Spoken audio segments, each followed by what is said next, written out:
Buenos días, buenas tardes, buenas noches, dependiendo cuando puedan mirar este video, estos ciclos que hemos llamado clase video. Esta es la segunda entrega de la unidad curricular de pedagogía. Si ustedes se acuerdan, trabajo anterior que le había enviado, les había facilitado un texto que tenía como título La cotidianidad y totalidad de lo dado, que es un texto de un filósofo santiagueño, del doctor Alejandro Aguad. Y en esta ocasión me gustaría poder explicar el texto que ustedes tienen más el texto siguiente, que eso ya comprendería la primera unidad. La segunda parte del texto, el cual les voy a enviar también, tiene como título Superación de la cotidianidad. Y en esta presentación de PowerPoint está tanto el primer texto que ustedes tienen como el segundo texto que van a recibir. Vamos a hacer un pequeño repaso de ese primer texto para avanzar con la segunda parte y última del texto, que prácticamente estaríamos como de alguna manera cerrando esta unidad 1. Por supuesto que no es toda la unidad 1, pero hemos tomado los puntos centrales de la unidad para que podamos tener un marco desde donde comprender y desde donde analizar esto de la pedagogía.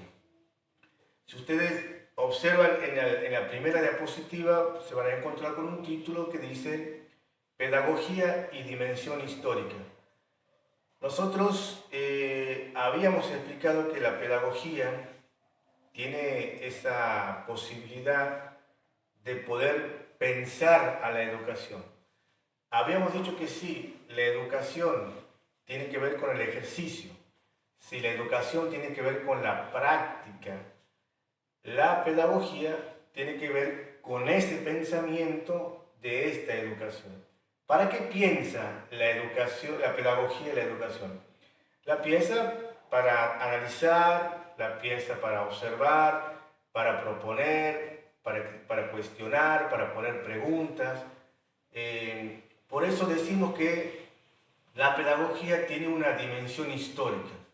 Dimensión histórica, estamos diciendo que trata de mirar la realidad, trata de mirar el contexto, trata de mirar la época en la que se está desarrollando la educación para darle un sentido a la educación. Este primer texto que nosotros teníamos habla justamente de esto, ¿no? Existencia y sentido. Y ustedes van a ver que, seguramente lo van a recordar, que en ese texto hablaba de que cuando nosotros emergemos, cuando uno nace a la existencia, lo hacen sin una decisión propia, ¿no? ¿Qué significa esto sin una decisión propia? Que ninguno ha decidido estar aquí, ninguno ha decidido nacer en una determinada familia, en una determinada época, en una determinada cultura, en un determinado contexto. No hay una decisión propia. Y siempre estamos mediados por los demás. ¿Qué significa esto que estamos mediados por los demás? Y estamos atravesados por la cultura, estamos atravesados por la tradición, estamos atravesados por el lenguaje, por las normas, atravesados por las creencias de nuestras familias, atravesado por una serie de situaciones que a nosotros nos van de alguna manera configurando nuestra identidad. Uno nace individualmente y después se va construyendo socialmente. Este es un tema que más adelante lo vamos a discutir, pero que también es un tema que tiene varias discusiones en cuanto a esto. En la segunda diapositiva, ustedes van a encontrar que uno, cuando se encuentra estando, ¿no? Lo que nosotros explicábamos la semana pasada como lo dado, es lo que está. nosotros nos encontramos existiendo sin que lo hayamos pedido, eso habíamos dicho, ¿no? Y aparecen por primera vez, primero a los 5 años y después en la adolescencia aparece, en la adolescencia fundamentalmente aparece la pregunta por el sentido, ¿no? Comenzamos a preguntarnos por qué estamos donde estamos, por qué somos lo que somos, por qué tengo lo que tengo, por qué vivo en este contexto, en esta situación, y uno comienza a entrar en una crisis también porque comienza a mirar hacia adelante y empieza a entender que en un tiempo no muy lejano va a tener que comenzar a asumir ciertas responsabilidades que antes no la teníamos en cuenta. Hay una expresión dentro del texto que es muy interesante, que está aquí puesta, pero se la leo aquí, dice: la cotidianidad oculta la problematicidad de nuestra existencia. La cotidianidad oculta la problematicidad de nuestra existencia. ¿Qué significa esto? ¿Qué sugiere esto? Que uno a la vida cotidiana la vive de una manera tan natural, tan monótona a veces, que no se da cuenta de muchas situaciones ni de muchos elementos. Esa cotidianidad oculta los problemas de alguna manera que tenemos de nuestra propia existencia, ¿no? Recién cuando acontece o aparece algo, esa cotidianidad entra en crisis, ¿no? Recién cuando uno comienza a preguntarse sobre uno mismo, sobre la vida, sobre lo que quiere hacer, recién ahí aparece una crisis en la que uno comienza a pensar, a tratar de darle respuesta. Pero mientras tanto, cuando uno vive la cotidianidad de una manera desinteresada del pensamiento, ¿no? Fíjense que muchas veces uno, para evadirse de la responsabilidad, inventa hacer cualquier otra cosa, primero para no pensar lo que tiene que hacer, o inventa hacer cualquier otra cosa para no pensar un determinado problema. Y vamos inventando actividades, vamos inventando dinámicas cotidianas que permitan ocultar elementos importantes que nosotros tendríamos que pensar. De pronto se me ocurre decir, no quiero pensar sobre una situación determinada que a mí me afecta. De pronto digo, voy a guardar, voy a ocultar algún hecho o una situación que me está atormentando o que me está inquietando. Prefiero no darle la importancia o el interés y construyo una dinámica cotidiana que me impide mirar y asumir eso. Por eso decimos que la cotidianidad oculta la problematicidad de nuestra existencia. O sea, es como decir que los problemas los metemos debajo de una alfombra. Tiene que ver mucho con los mecanismos de defensa también, ¿no? Pero bueno, ese es otro punto, otra arista. Simplemente para decir que muchas veces nosotros vamos construyendo ciertas dinámicas para no asumir ciertas responsabilidades. Uno se puede preguntar qué tiene que ver, vamos a hacer un primer paréntesis, ¿qué tiene que ver esto con la educación? Bueno, si nosotros no pensamos y no analizamos nuestra propia existencia y las cosas que vamos ocultando o que no queremos asumir, por supuesto que no hay un proceso de madurez en un sujeto. Lo mismo acontece con el tema de la educación. Si la educación, que tiene una enorme cantidad de problemas, montón de situaciones que no están resueltas, si eso no es pensado y asumido en la historia y en la época y en el momento, esa educación pierde sentido, cae en lo que llamamos, en lo que el texto habla, en el sin sentido.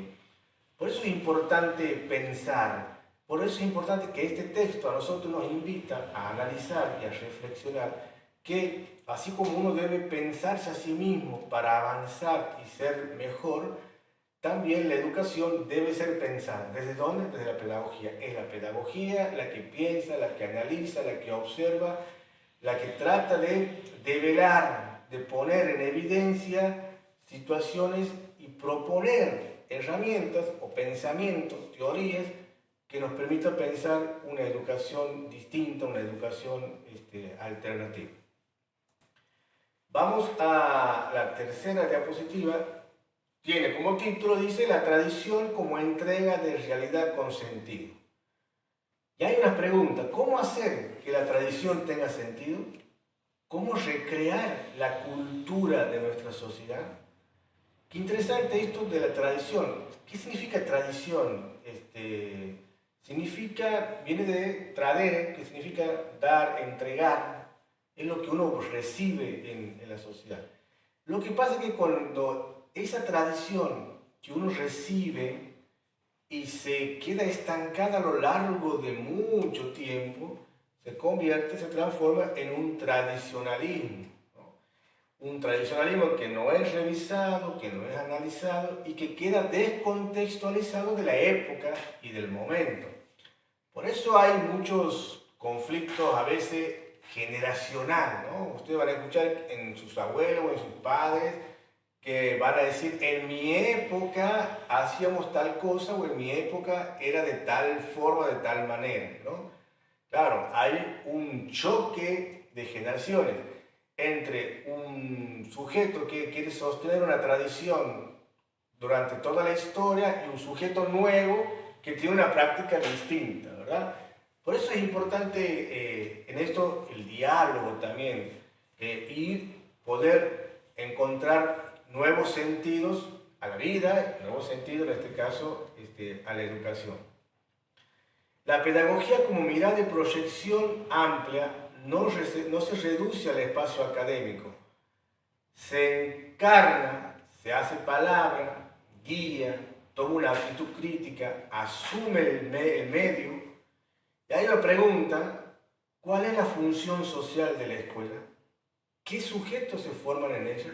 Entonces, en esta tradición, en esto que nosotros recibimos el día de mañana cuando ustedes se reciban, o cuando empiezan a hacer las prácticas de residencia, cuando empiezan a hacer las observaciones, ustedes van a encontrarse con un contexto de historia que tiene su cultura institucional, que tiene el contexto poblacional, etcétera, etcétera.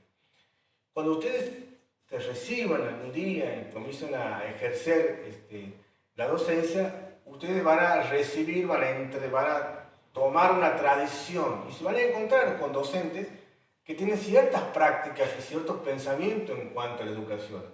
Y ustedes, que vienen de otra generación o se han formado en otra generación, van a tener un pensamiento tal vez un poquito más diferenciado, ¿no? Con algunos otros elementos o algunas otras herramientas. Allá va a aparecer el choque generacional. Lo importante es poder entender que la pedagogía a nosotros nos debe ayudar a pensar cómo podemos ampliar la mirada. Y que no se reduzca la pedagogía al espacio académico. No es solamente mirar el aula, no es solamente mirar a los chicos que están estudiando o a los estudiantes que van a un determinado curso o a un grado. No, no, no. La pedagogía tiene una mirada mucho más amplia, mucho más contextual. Analiza el contexto, analiza los elementos socioculturales, analiza el elemento y el momento histórico, social, político, cultural, sociológico, analiza los fenómenos que empiezan a emerger, tiene en cuenta lo local y tiene en cuenta lo global, ¿no? La pedagogía tiene una mirada mucho más amplia, en su radar de observación es mucho más amplio, y cuando decimos que tiene en cuenta todos estos elementos, factores políticos, factores económicos, culturales, religiosos, etcétera, etcétera, estamos dando cuenta de lo que habíamos expresado en un primer momento, que la naturaleza de la pedagogía es política, ¿no? ¿Por qué? Porque tiene en cuenta al sujeto, ¿no?, dentro de una sociedad que va tomando ciertas prácticas y va tomando ciertas acciones de un ser ciudadano a partir de la formación o a partir de las herramientas que tiene a su alcance para moverse. Por eso decimos que no se reduce la mirada pedagógica solamente al aula. Por eso se habla de comunidad educativa también, que es otra categoría que se utiliza mucho. Ustedes lo van a escuchar mucho, nombran en otras unidades también, la comunidad educativa. Es donde aparecen y aparecemos todos. El barrio, el contexto, etcétera, etcétera. ¿Cuál es la función social de la escuela? Qué importante esto, ¿no? Para poder avanzar un poquito más, y ustedes van a observar que hay un título que dice cotidianidad y estructura. Bueno, eso más o menos es lo que veníamos hablando. Nosotros somos atravesados por una serie de montón de cosas, ¿no?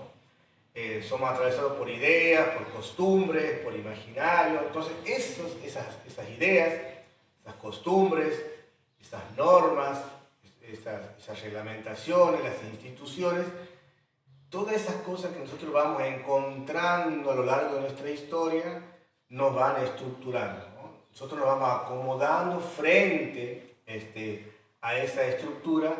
Por eso dice que el hombre es un ser en relación, ¿no? Y en esa relación, ese hombre en relación con las instituciones religiosas, educativas, gubernamentales, etcétera, etcétera, uno se va estructurando. Y por supuesto que en esa estructuración dada por esta relación, uno tiene un comportamiento y se comporta dependiendo de con quién está. No es lo mismo una rueda de amigos charlando de un tema que cuando ustedes tienen que hablar con alguien superior, ¿no? Cambian el posicionamiento, cambian el lenguaje, no tienen la misma fluidez ni tampoco la misma confianza. ¿Por qué? Ahí te das cuenta vos que las estructuras te choquean, las estructuras vos sabes que te marcan, las estructuras vos vas entendiendo que hay como un temor, como un riesgo. Bueno, por supuesto, todas las estructuras tienen sus normas, tienen sus reglamentos, hay autoridades. Esto lo aprendemos desde que nacemos hasta que nos vamos. Entonces, nos vamos estructurando. El problema es cómo nosotros hacemos que esas estructuras cada vez estén más al servicio de las personas. ¿Cómo hacemos que la estructura religiosa sea un bien que nos permita tener mayor humanidad, mayor compromiso, responsabilidad con los demás? No solamente con uno, ¿no? No solamente en la cuestión espiritual, no solamente mirando hacia al interior, sino también cómo vamos asumiendo otras responsabilidades. Las estructuras políticas, gubernamentales, cómo le damos, cómo hacemos que esas estructuras cambien. A veces nosotros nos quejamos mucho de las estructuras, ¿no? Por supuesto que esas estructuras van a cambiar, esa tradición puede ir cambiando, puede ir mejorando, pero en la medida que uno se vaya involucrando, en la medida que existan personas con una formación de criterios, de herramientas alternativas, en la medida que cada vez tengamos más personas con esas posibilidades, las estructuras se van a ir cambiando. A veces uno dice, yo en política no me meto, o de política no hablo. ¿Por qué? Porque tenemos en la cabeza la idea de que la política es sinónimo de corrupción. Si yo entro, soy corrupto. Ajá, pero mientras tanto, vos no entres, pero va a entrar otro. Y te vas a vivir quejando de la estructura política, ¿no? Todo un tema que también lo vamos a ir analizando, porque ahí también, en la medida en que mayor cantidad de sujetos que tengan la idea de la solidaridad, que tengan la idea de la no corrupción, que tengan la idea de entender a la política con mayúscula, que significa estar al servicio de los demás. Cada vez que tengamos mayor personas entendiendo eso, por supuesto vamos a ayudar a que la política cambie. Lo mismo pasa en educación, pasa en la religión, pasa en cualquier estructura, ¿no? Pero a veces uno, por prejuicios o por temor, lo que fuese, no asume la estructura. Entonces, en algún momento uno termina entendiendo que las estructuras te invaden, las estructuras te imponen, las estructuras te van formateando. Y la pregunta es, bueno, ¿vos sos vos o sos lo que la estructura quiere que sea? ¿Vos piensas por vos mismo o piensas lo que la estructura te propone? Edgar Morin, un gran pensador, ¿no?, que también está dentro de la bibliografía, Edgar Morin habla esto del pensamiento. Y hablábamos el otro día de eso también, de pensar. Si realmente yo pienso lo que pienso o pienso porque otro me dice que debo pensar así. ¿Qué es pensar? ¿Pienso lo que pienso o pienso lo que los demás dicen que debo pensar? Y si eso que yo pienso, si eso que yo estoy pensando, la pregunta es si eso yo debería pensar así, ¿no? Un juego de palabras, pero para dar cuenta que no todo lo que pensamos es pensamiento y no todo lo que creemos que pensamos es lo que pensamos, sino que reproducimos lo que otros o muchos dicen. Edgar Morin, es interesante, lo vamos a ir viendo durante todo este cuatrimestre y a lo largo de los otros años, pero esto que acabamos de decir tiene que ver con dar la posibilidad de tener creatividad, coraje y audacia en el pensamiento. Cómo se cambian las estructuras, cómo se transforman las estructuras, cómo le doy sentido a la tradición, cómo le doy sentido a la educación, a la política, a la sociedad, con creatividad de pensamiento, con decisión y con coraje, porque si uno no asume la historia con esas características, las estructuras van a seguir estando siempre y de la misma manera. Es lo que se dice y lo que dice Edgar Morin, desastillar el pensamiento. No sé si a ustedes alguna vez en una maderita puesta en una pared le han pegado una patada, se quiebra, o han roto una madera para hacer un fueguito o un palito. ¿Viste cómo se desastilla? Bueno, del mismo modo el pensamiento se debe desastillar. ¡Pum! Sí, 1000 pedazos. ¡Pum!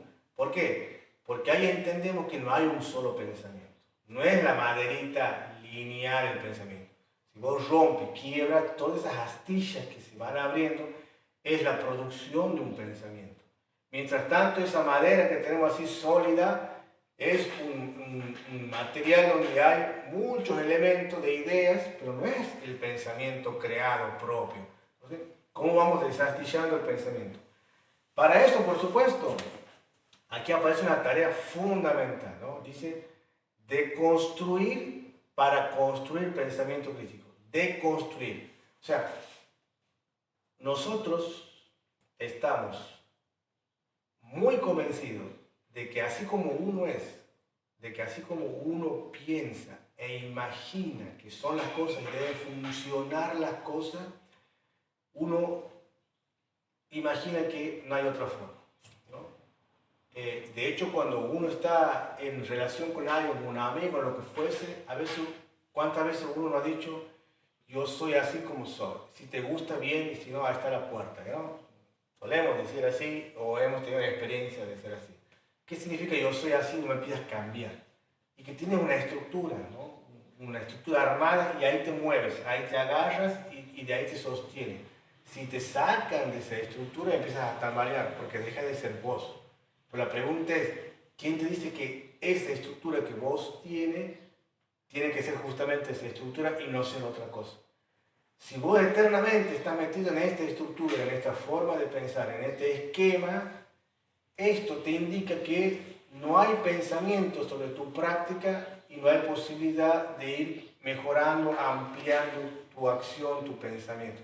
Lo mismo pasa con la educación, ¿no? Entonces, fíjense, si tenemos sujetos que se forman para ser docentes, pero que no están dispuestos a cambiar, ni a arriesgarse, ni a producir un pensamiento alternativo, no esperemos que la educación cambie, no esperemos que exista una transformación dentro del sistema educativo.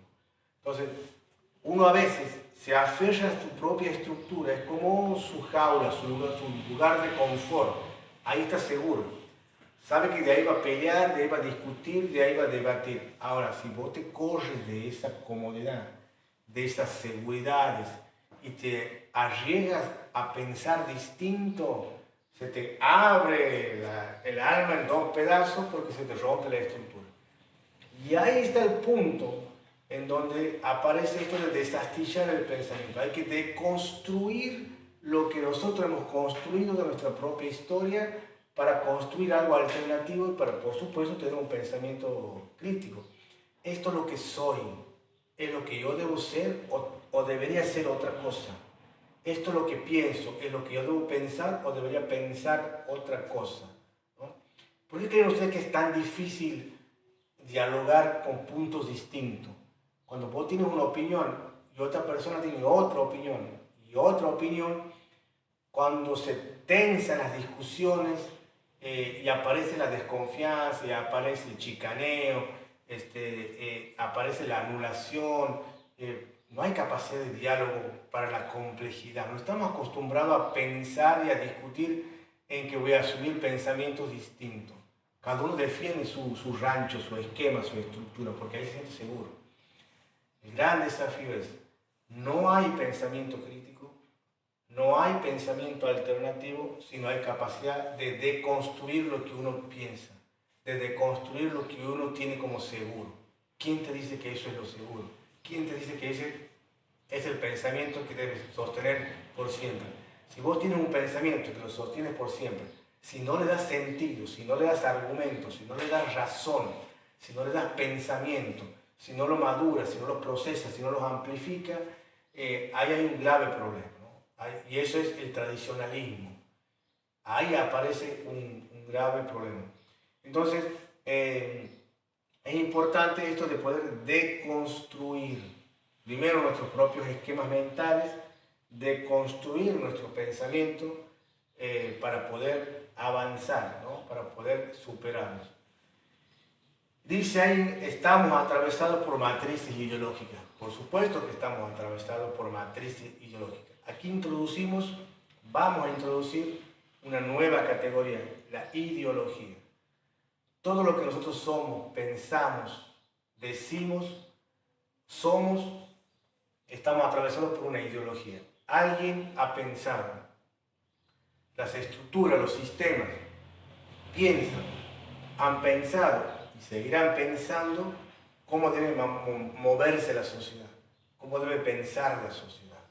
Estamos atravesados por matrices ideológicas políticas, matrices ideológicas económicas, matrices ideológicas religiosas, culturales. Por matrices ideológicas nosotros somos atravesados. Es como que hay un gran personaje que tiene un montón de hilos y va moviendo a los títeres, ¿no?, en función de los propios intereses. Es un gran tema esto de las ideologías. Estamos atravesados con las ideologías. Y a veces ni siquiera sabemos que no sabemos que nos están manejando ideológicamente. A veces ni siquiera sabemos que no sabemos. Nosotros no sabemos todo cómo se nos maneja. Los medios de comunicación, qué hay detrás de cada información, qué hay detrás de cada resolución.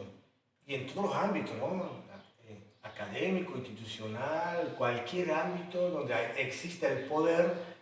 Miren que aquí voy metiendo otra idea, que el tema del poder es central. En pedagogía, cuando hablemos sobre los dispositivos pedagógicos, vamos a hablar acerca del poder. ¿Qué es el poder? El poder está en todos lados. El poder está en todos lados. Está en tu casa, está en el municipio, está en el gobierno, está en la junta vecinal, está en tu institución educativa. Ahí está el poder. La pregunta es, ¿qué es ese poder? ¿En función de qué está el poder? El poder o te emancipa, el poder te ayuda a emancipar, te da las herramientas para hacer un proceso más amplio de libertad, o el poder te domina, un poder de dominación. El poder es un tema que lo vamos a ir viendo, pero es interesante. Las matrices ideológicas, detrás de cada matriz ideológica, por supuesto, hay y juega el tema del poder. Sin embargo, fíjense que aquí nosotros ponemos como título en esta diapositiva territorialidad y territorio situado. Y dice abajo, recuperar el territorio desde una pedagogía de la esperanza. Interesante, sumamente interesante. ¿Por qué? Porque nosotros vivimos en sociedades que han sido formadas para la resignación, ¿no? Mucha gente en el mundo, mucha gente que nosotros vemos, vive resignada, ya está resignada. ¿Ah? Te aumentan la luz, ¿sí? 50%, el gas. Hay una decisión que vos no estás conforme. Y bueno, ¿qué vamos a hacer? No nos queda otra, resignación. Esa resignación, uno se puede preguntar, che, ¿de dónde viene la resignación del hombre? ¿Por qué el hombre tiene esa capacidad de resignarse tan rápidamente? Eso es algo que se aprende.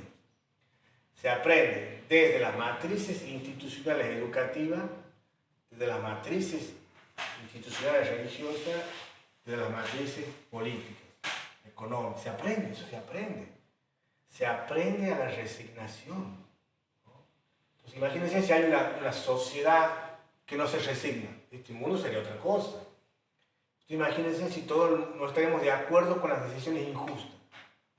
Esto sería otra cosa. Pero hay un elemento de resignación. ¿Por qué nos resignamos? ¿No? Nosotros hablábamos el otro día de la teología de la resignación. Hubo en la época de la colonia, cuando se produjo la conquista en estas tierras, había que disciplinar a todo este territorio con todos los pueblos que estaban adentro, y el disciplinamiento fue feroz, el disciplinamiento fue tremendo. Se calcula que desde la conquista hubo 70 millones de personas que desaparecieron, las mataron, entre hombres, mujeres y niños. Todo para producir un saqueo de los recursos naturales para engrosar las arcas de financiamiento de España. 70 millones de personas. Ustedes se imaginan la cantidad de dialectos, de lenguas, de maneras de entender, de pensar que desaparecieron. Infinidades, muchísimas. Ustedes se han puesto a preguntar por qué en nuestra cultura, en nuestras sociedades latinoamericanas hay gente negra. ¿Por qué cómo llegaron los negros? Era tan perverso y tan cruel la dominación de la conquista que algunos pensaron y dijeron, che, pará, estamos masacrando mucho a esta gente. Vamos a darle un descanso. Vamos a darle que respiren un poquito. Uno dice, che, qué buena decisión, ¿no? Qué humanos. ¿Qué hicieron para reemplazar esa mano de hombre? ¿Quién iba a trabajar? Y los negros. Entonces buscaron los negros del África y trajeron a estas tierras. Es un tema que después lo vamos a analizar con profundidad, pero para que nosotros vayamos entendiendo que desde la conquista, desde la colonia, con esta idea de dominación, se necesitó disciplinar a la sociedad, y hasta el día de hoy, ¿no?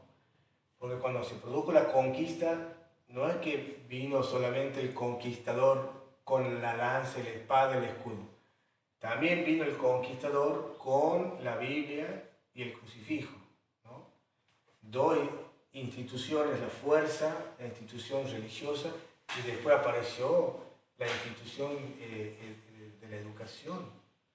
Se educó para el disciplinamiento desde la educación y se educó para la resignación desde la religión, ¿no? La educación y la religión, el campo educativo y el campo religioso, dos campos que trabajaron en función de la colonia, de la colonización, de la dominación. Una disciplinando y la otra resignando, ¿no?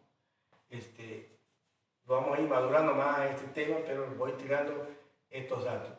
A lo largo de la historia, una sociedad entonces desesperada, una sociedad ya resignada, ustedes saben que en América Latina es uno de los territorios en donde mayor creencia del cristianismo hay. América Latina es el lugar de adhesión al cristianismo por excelencia. No hay más cristianos en otro lugar del mundo que en América Latina. Pero también no hay lugar más desigual que en el resto del mundo que América Latina. Entonces uno se puede preguntar, che, ¿en qué Dios creemos? ¿De qué cristianismo hablamos? Una región latinoamericana con una adhesión importante pero a su vez es el territorio de un continente de países de mayor desigualdad. ¿Qué significa mayor desigualdad? Que hay gente, muy poca gente, que concentra todo el capital, todo el dinero, toda la ganancia, y una gran porción de la sociedad que vive y otros sobreviven como pueden, ¿no? Interesante para seguir analizando este tema. Entonces, frente a esos escenarios, nosotros decimos que la pedagogía debe recuperar el territorio para dar esperanza, pero no dar una esperanza infantil, ¿no? Tranquilo, ya va a pasar, algún día se te va a resolver el problema, vos seguís rezando. No, no, no.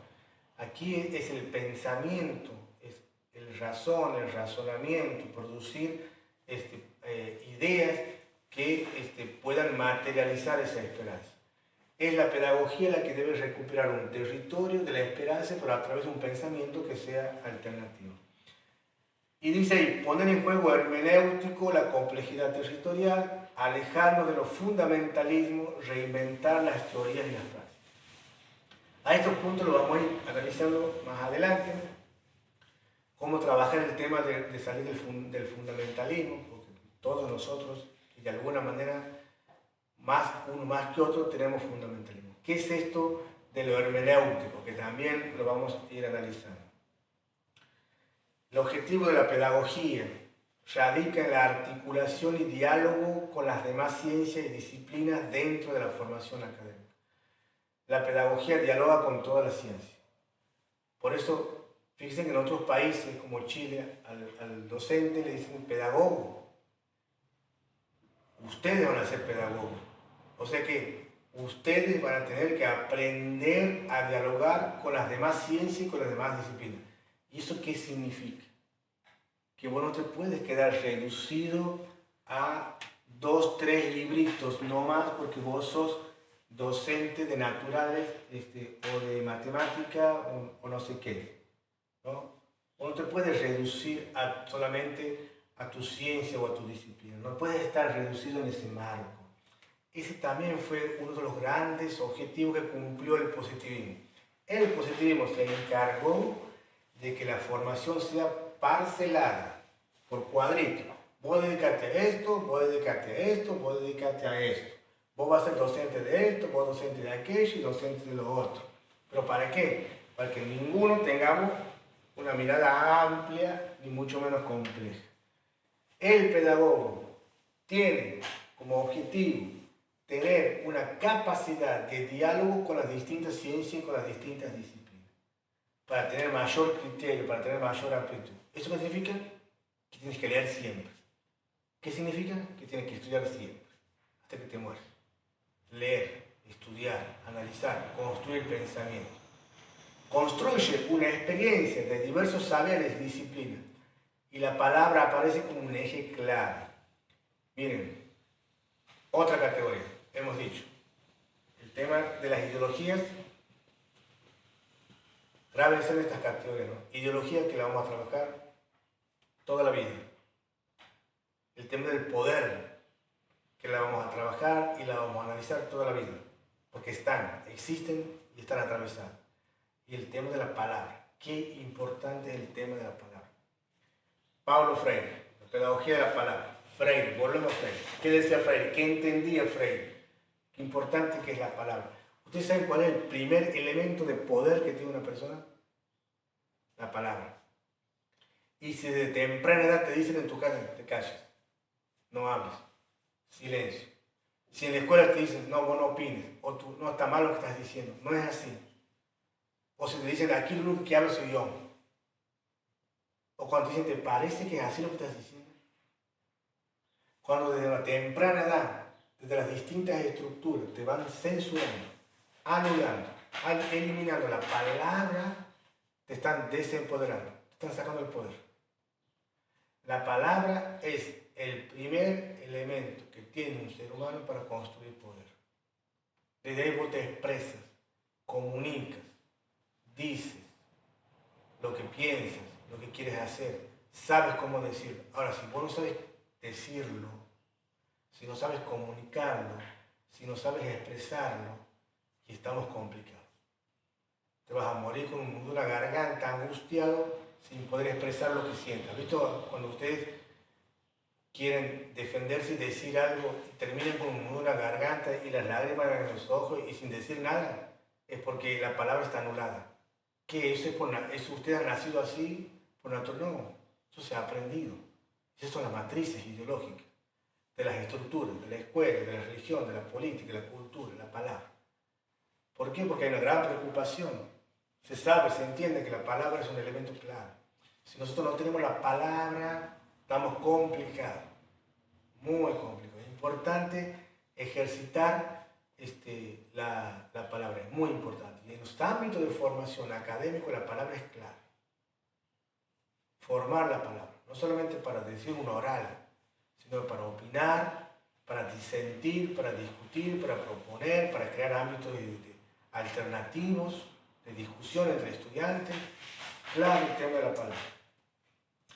El juego de la hermenéutica, eso lo voy a dejar para más adelante, pero tiene que ver con algunas cosas que ya venimos hablando. No hay ciencia pura. Esto que interesante. No hay ciencia pura. ¿Saben por qué decimos esto que no hay ciencia pura? El positivismo, que después vamos a ir explicando con mayor detención qué es el positivismo, pero el positivismo es como una escuela que te ha formado y nos forma a todo el mundo para que pensemos de una manera casi elitista y sin compromiso con los demás. El positivismo es el que dice que la ciencia debe ser pura. Así que, vamos a suponer que yo los mando a ustedes a investigar la problemática de adicción, narco, no sé, de adicción en un barrio. Usted me trae un informe y en eso que ustedes hacen la investigación empiezan a descubrir, a mirar cosas, a tener elementos en la mano, comienzan a sensibilizarse con la gente, ya empiezan a hacer un proyecto para ver cómo ayuda, ¿no? Y en el informe ustedes me ponen no solamente un informe científico, sino que también ese informe está impregnado de su sensibilidad, ¿no? La ciencia pura, el positivismo te va a decir, no, vos no te tienes que involucrar. Vos tienes que mirar eso como un objeto. Porque el sujeto pensante sos vos. Ese es el objeto, una cosa. Vos sos el sujeto pensante. No te involucres. Y nosotros, los docentes, como toda la formación, tenemos este corte positivista. Creemos que nosotros somos el sujeto pensante y allá está el objeto. No me interesa, no me meto, no me comprometo. No asumo la historia. No hay ciencia pura. Nuestra epistemología positiva nos inculca que la ciencia es independiente de la cultura.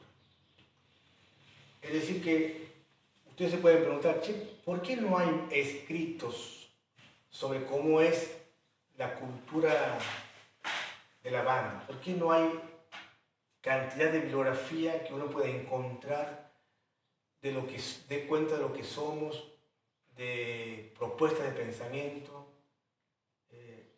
¿Por qué no circula el pensamiento escrito entre nosotros? ¿No? ¿Por qué no hablamos de las cosas que nos acontecen? Todo un tema, ¿no? La pedagogía debe, decíamos recién, recuperar el territorio para dar esperanza. Pues esperanza se la da desde la construcción de un conocimiento que tiene que ser alternativo. La herencia del positivismo nos anula a trabajar con objetos ausentes. Solo trabajamos con objetos presentes. Es decir, ¿a qué te enseñó el positivismo en la educación? A trabajar con los objetos que están presentes. ¿Sí? Con mis estudiantes en el aula. Profe, yo en mi casa no tengo lugar para estudiar. No, si a mí no me interesa eso. Yo trabajo con el objeto presente. A ver, tráigame el material que le pedí. Y bueno, no, lo que pasa es que no puedo no me interesa eso. Nosotros trabajamos con el objeto presente. no trabajamos con el objeto ausente. En este tiempo tenemos un bombardear de trabajo, por las redes, por la plataforma, WhatsApp, todo lo que sea de pandemia. Y no me voy a preocupar tanto si tienes celular, computador, no sé, hoy más que nunca el objeto está ausente, hoy más que nunca.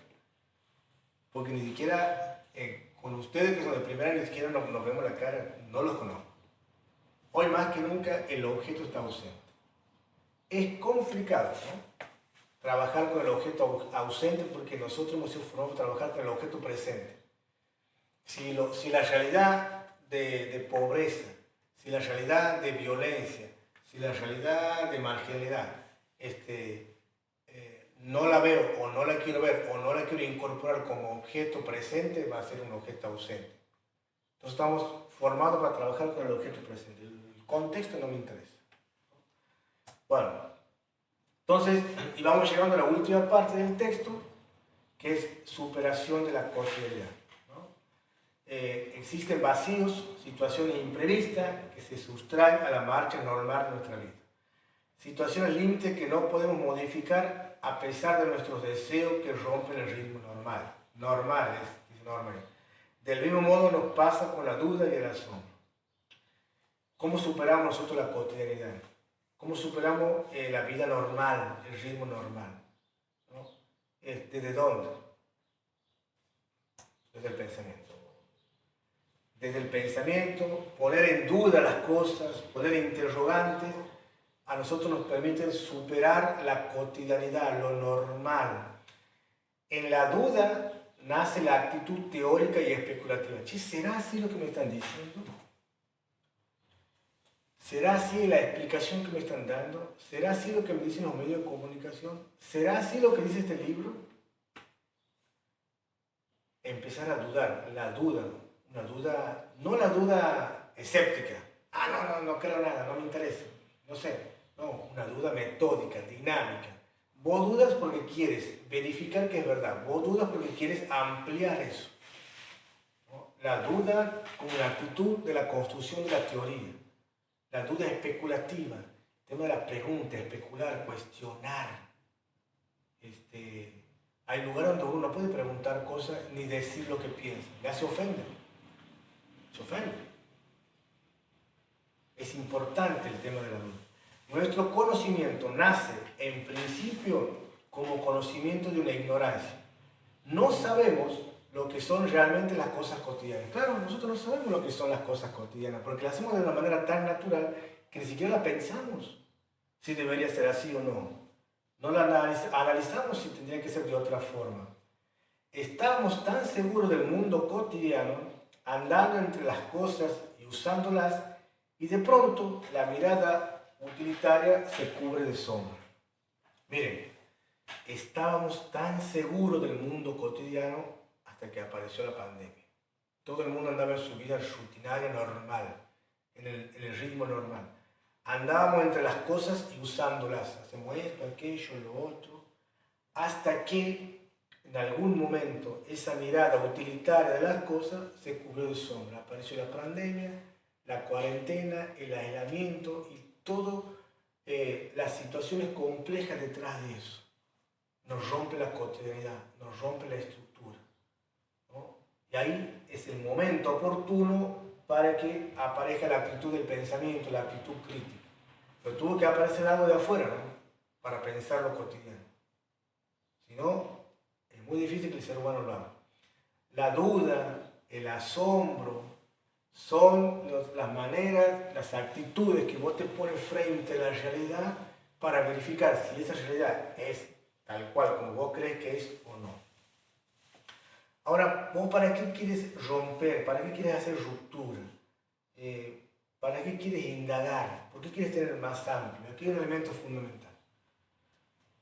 Una ruptura ética de la cotidianidad. No es romper por romper, no es pensar por pensar, ¿no? ¿Cuál es la función social de la escuela?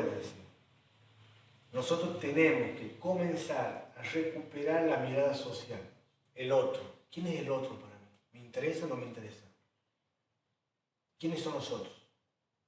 ¿De qué me hago cargo de la historia de los demás? ¿Cómo aporto para construir la historia? Podré rezar, perfecto, muy bien. Podré mandar algo como para solucionar, está bien, está perfecto. Pero ¿cómo me hago cargo yo de los contextos, de la historia que la tengo alrededor? Para darle un sentido de justicia. La ruptura de la cotidianidad, la ruptura de mi vida, la ruptura de mi manera de pensar, no me tiene que llevar a ser un sujeto mucho más individualista. Todo el mundo dice, o la mayoría dice, después de la pandemia vamos a volver mejores. Ojalá. ¿Volveremos mejores o volveremos más individualistas? ¿Por qué tuvo que pasar esto para pensar que teníamos que ser mejores? ¿Que antes no pensábamos que teníamos que ser mejores? ¿Por qué tuvo que pasar esto para que nos agarre una lluvia de solidaridad, un manto de ser solidario con todo el mundo, de esto y de aquello? Que antes no había eso, no había necesidades. ¿Qué tema, no? ¿Qué tema? Ustedes saben que, y está en el texto que les mandó el primero, ustedes saben que por la gripe A, por año en Argentina se morían más de 28.000 personas. No, que no. ¿Alguien se escandalizaba por esa muerte? ¿Alguien se preocupaba por el respirador? ¿Por hacer tiendas hospitalarias? ¿Había cadenas de oraciones? No. Ahora, ¿cuántos muertos tenemos? Mucho menor que la gripe. Todos estamos escandalizados. Todos estamos preocupados. Todos rezamos. Todos estamos... ¿no? Entonces, ojalá que después de esta pandemia asumamos el compromiso de pensar de manera, realmente de pensar, de manera distinta. Entonces, recuperar la mirada social, la interpelación o provocación del otro. Si el otro vos nunca no te cuestiona, no te interpela, no te moviliza, estamos fritos, estamos mal. Porque la educación tiene que tener una función social, que es la búsqueda de la libertad, de la justicia y de la dignidad.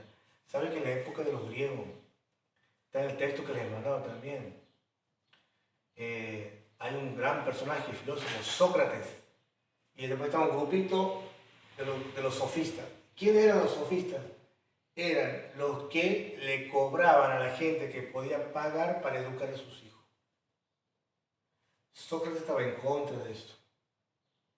Sócrates decía que no había que pagar. Y él le enseñaba gratuitamente. Y le enseñaba a sus discípulos a pensar por sí mismos, a tener un pensamiento crítico, alternativo. ¿Qué hizo el sistema del momento? Lo agarró a Sócrates y lo puso preso. ¿De qué lo denunciaban? De que atentaba contra las sanas costumbres religiosas, políticas, por el hecho de hacerlo pensar a sus discípulos. ¿Cuál fue la consecuencia de Sócrates? Murió, lo mataron, murió envenenado, con la cicuta. La cicuta era un veneno. A Sócrates le dicen, retractarte de todo, decir que todo era mentira, no hay nada de lo que estabas diciendo y te salvas. O te tomas la cicuta y te mueres. ¿Qué hizo Sócrates? Se tomó la cicuta. Murió sosteniendo, convencido, que el pensamiento crítico y alternativo libera a la sociedad. Tuvo su costo. Por eso decimos que el pensamiento, la producción del pensamiento, no es gratuito.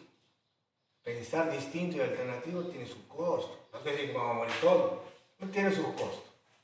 Bueno, en América Latina ese otro habla pidiendo justicia. ¿No? Si nosotros, la ruptura nuestra de la cotidianidad no nos lleva a pensar en esto de la justicia, no sé si volveremos como sociedades mejores. Cuando detenemos el ritmo normal de la vida y nos preguntamos por algo, abrimos un horizonte de posibilidades. Eso es. Cuando nosotros hacemos una ruptura de lo normal, detenemos lo normal, abrimos la posibilidad de algo distinto, ¿no? Asumimos la historia, nos hacemos cargo, buscamos justicia para que la historia tenga sentido.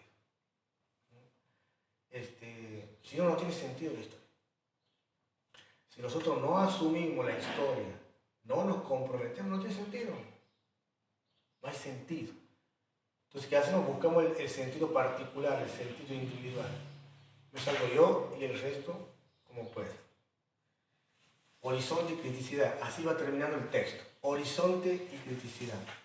Al igual que tenemos horizontes visuales, tenemos horizontes mentales.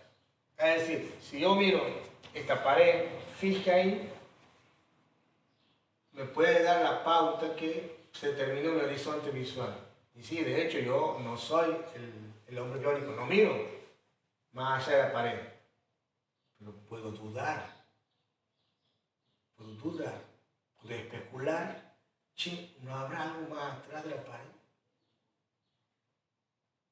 Si yo me quedo que aquí terminó mi horizonte de mirada y aquí va a quedar mi horizonte de pensamiento. Si yo me resigno a esto, a mirar solamente esto, así, si la distancia de aquí a la pared es así, mi pensamiento va a ser así. Horizonte y criticidad.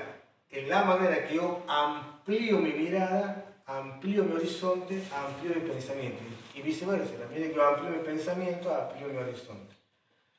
Ser crítico no significa ser negativo simplemente. Ser crítico es percibir la doble dinámica de la vida, la cotidianidad como totalidad de lo dado y la permanente superación de esa cotidianidad, mediante la apertura de nuevos horizontes. Lo dado, lo que hablamos, lo que está dado, esto es lo que hay, esto es lo que tenemos. ¿No? Esta escuela tenemos, esta cultura tenemos, lo dado. ¿No? El horizonte de criticidad significa, o nos quedamos con eso, bueno, está bien ahí, o hacemos una superación de la cotidianidad. La criticidad como continua autosuperación supone entender el carácter radicalmente histórico del hombre, el cual no solo se desarrolla en el tiempo, sino que es historicidad. Supone entender a la realidad como esencialmente dinámica y no estática. La historia tiene sentido en la historicidad que cada uno asume con su contexto de una manera dinámica para darle un sentido y un rumbo distinto. Bueno, con la criticidad nace también la autenticidad. Y vamos terminando.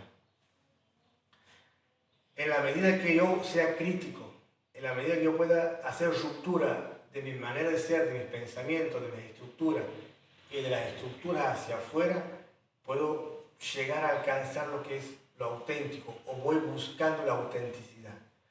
Si no hay criticidad, no hay autenticidad. Si no hay autocrítica, no hay autenticidad. Si no hay autocrítica hacia afuera, tampoco hay autenticidad. La autenticidad comienza con el distanciamiento crítico frente a lo dado. ¿Cuándo comienza lo auténtico? O sea, ¿qué? Esto que yo estoy viendo, esto que yo estoy analizando, esto que tengo al alcance, ¿no es auténtico? No. Vamos a chequear, vamos a verificar. La autenticidad comienza con el distanciamiento crítico frente a lo dado. Lo dado, mi familia, lo que tengo dado, mis amigos, la cultura, la religión, la educación, lo dado, lo que tengo. Tomo distancia, empiezo a pensar, a analizar, para ver la autenticidad. Romper con el orden dado no ocurre sin desgarramientos, conflictos, angustia o soledad. Miren qué importante esto. Este es el costo. Romper con lo dado no ocurre, no se va a dar fácilmente, sin que se produzca desgarramiento, conflictos, angustia o soledad. Cuando vos piensas de manera o propones algo distinto, o te empiezas a cuestionar a vos mismo y te das cuenta que no era así como tenía que ser la cosa, y te angustia, te desgarra. hasta te sientes solo. Mucha gente, muchos hombres, muchas mujeres, en la historia de la humanidad, murieron solos. San Martín, Bolívar, solos. Mucha gente fue asesinada, secuestrada por ideales, por compromiso. Mucha gente, hombres y mujeres, en la soledad de su pensamiento. Porque no todos están dispuestos a acompañar el pensamiento y la práctica de humanización. Todo esto de la ruptura, de poder hacer corte de ruptura, solamente tiene un solo sentido, que dice al final. Es una búsqueda de una praxis de humanización. Pensar distinto, pensar alternativo, proponer ideas, arriesgarte, por supuesto con todos los errores que implica. Vos estás convencido de que hay que hacer algo distinto, pero ese algo distinto te sale más o menos, pero bueno, estás practicando. No es lo mismo vivir cayendo por querer cambiar o modificar prácticas a que vivir arrastrándote. El que se arrastra nunca tropieza. Es como la víbora, ¿no? El que se arrastra, el que vive arrastrado, nunca tropieza. Tropieza el que se levanta y quiere algo distinto y alternativo. Va a caer una y mil veces detrás de una praxis de humanización. Bueno, terminamos entonces la primera unidad. Espero que haya sido de útil este video. Les dejo también el material para que lo lean. Van a tener el material, el PowerPoint en que sintetiza el material que ustedes tienen, y este video, esta explicación, responde a todo esto. Bueno, muchísimas gracias, que tengan una buena jornada.